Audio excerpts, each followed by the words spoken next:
Depuis 48 heures, le Soudan vit l'un des massacres les plus atroces depuis le début de la guerre en 2023. La ville d'El Fasher, capitale du nord du Darfour, est assiégée depuis plus de 500 jours par les milices des FSR, une force génocidaire qui affame et terrorise la population. El Fasher comptait autrefois 2 millions d'habitants.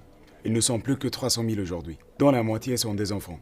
Coupés du monde, ils subissent la faim, la soif et les maladies. Les habitants ont été forcés de manger des croques d'arachide, de la nourriture pour animaux empoisonnés et même de la boue.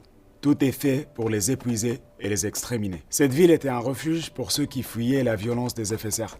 Mais depuis avril 2024, ce refuge est devenu un piège mortel. Et pendant ce temps-là, la communauté internationale détourne nos regards, feignant l'ignorance face à la barbarie des FSR et de leur soutien. Aujourd'hui, El Fasher est silencieuse. Ce silence, c'est celui de la mort. Ceux qui ont survécu tentent de fuir à pied vers Tawila, à 50 km après 18 mois de famine. Imaginez la souffrance, la faim, la soif, la chaleur brûlante le jour et le froid glacial la nuit. Les premiers chiffres parlent de 2000 morts, mais la réalité est bien pire. À Al Jineina, en 2023, les mêmes FSR ont massacré entre 10 000 et 15 000 personnes en quelques mois. Ce qui se passe à El Fasher est un génocide en temps réel, sous les yeux du monde entier. Alors essayez d'y regarder.